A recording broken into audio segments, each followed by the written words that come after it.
which common people do not understand maybe. How he is creating this transformation also through inspiration. He is driving those minds also. So God's plan is unique.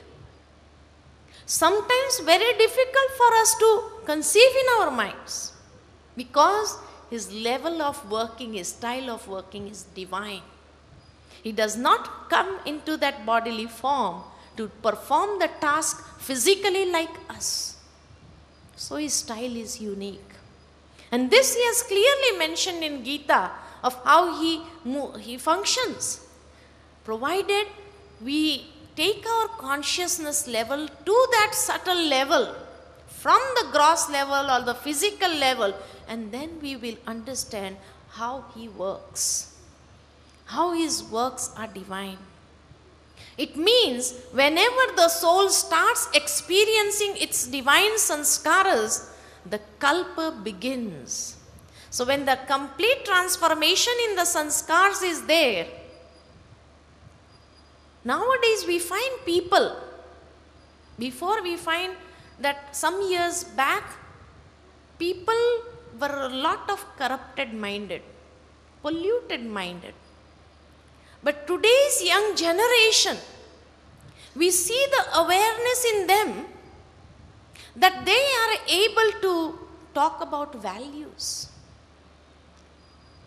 Some are such beautiful children, they have such divine qualities in them that the elders also, they are astonished the way they function.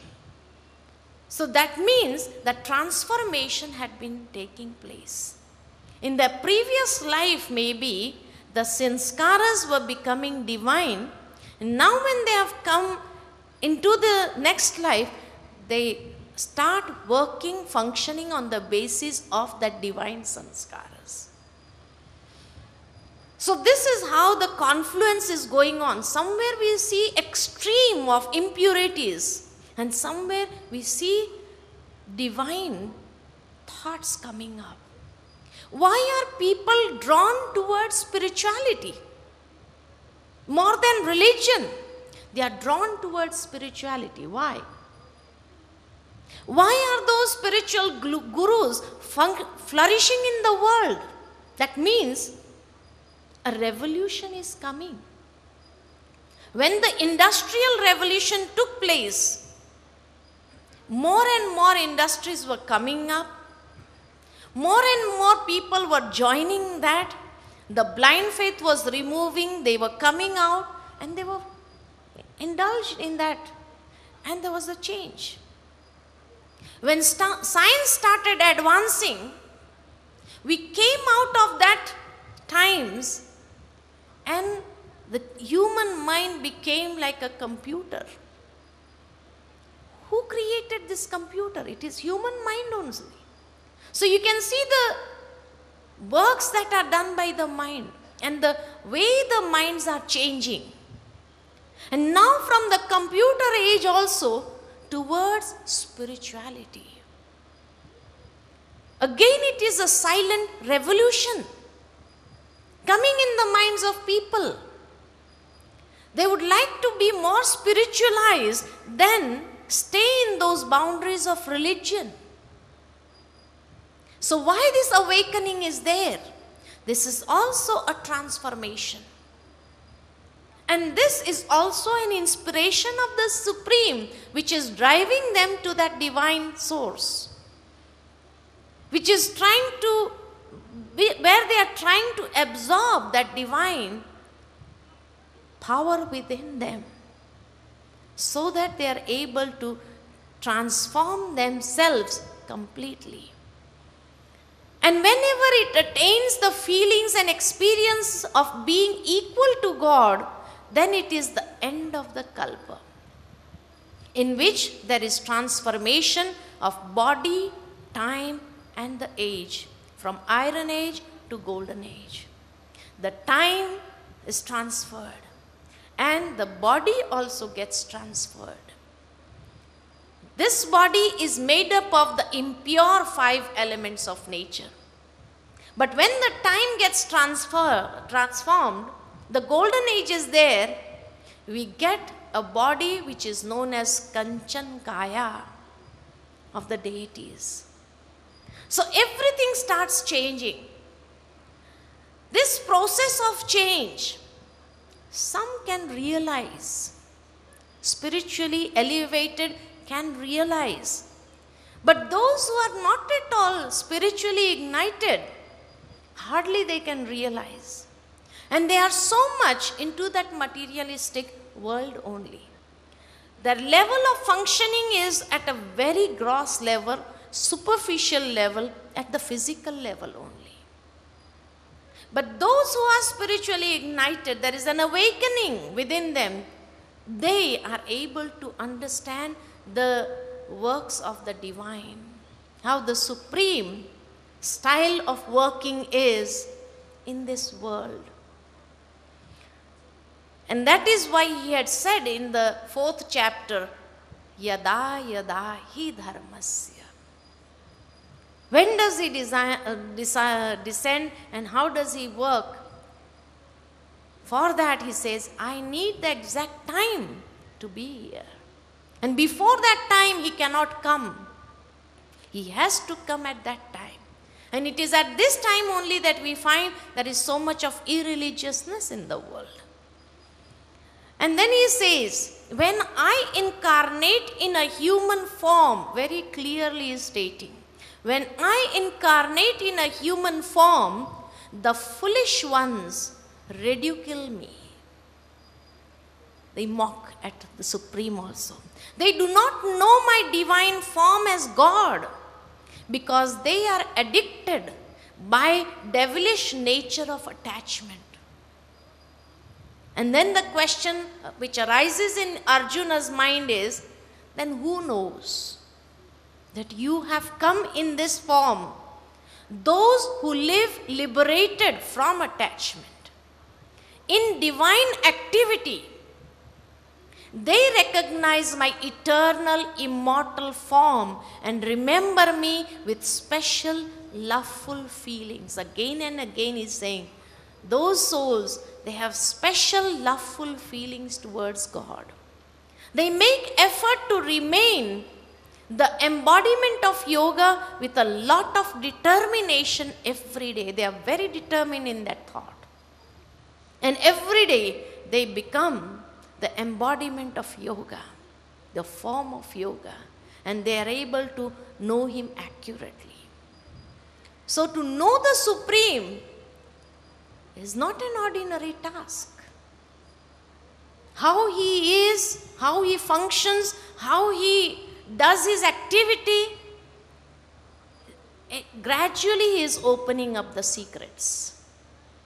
He has to take the form of a human body only to function definitely, because otherwise how will he be realized by human beings? How would he introduce himself?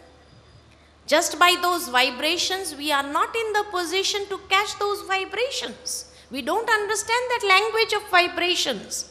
So that is why, just to make human beings understand him as he is, he takes the support of a human body, explains them in the voice, but not a voice like us, and he makes them realize about the divinity, and then he leaves. The incarnation does not mean that he is always there 24 hours. No, he comes, performs his task, and leaves. He does not come in the bondage of the body. He does not come in the attachment of the body like we souls. Then he says, those who study knowledge, those who contemplate, those who study the knowledge, drink the nectar of knowledge and perform yajna service, that is the purification. Purify their sinful actions and are born in the pure land of heaven, where they enjoy the bliss of the status of a deity. how they get transformed. But those who do service of purifying themselves and purify their sinful actions, they are born in the pure land of heaven, where they enjoy the bliss of the status of a deity, a divine being, like Sri Lakshmi and Sri Narayan. How did they attain that status? How did they become Narayan? Definitely in their previous birth, they must have performed such actions. Then they get that birth as a fruit, whom we worship as the gods and goddesses. And then he says, but when their charitable actions get worn out, they again come down to this land of death, that is Kali Yuga. In this way, they continue to come into the cycle of life and death, birth and rebirth. So whether they are divine beings, deities, or whether they are human beings, everybody has to come in this cycle of birth and death. It is only one Supreme who is beyond this cycle of birth and death. That is why he is supreme, ever constant in his qualities, and he is a unique personality. Those who meditate on my divine form with lot of special loveful feelings and constantly remember me, I fulfill all their needs and I protect them as well. They experience the protection of God because they meditate on him with loveful feelings without any selfishness, and God takes their responsibility and fulfill their needs. Each and every thought they have in their minds is fulfilled by God because they do not have any devilish thoughts. Such is the stage that they have reached. They have divinized their sanskaras through self-realization. And then he says further, those who are not aware of my real form, on the basis of the knowledge and remember me in the form of deities, looking for God in the divine beings, in the deities, due to ignorance but worship with a lot of faith, are born in amidst of those deities. So the deities and Supreme are separate. Those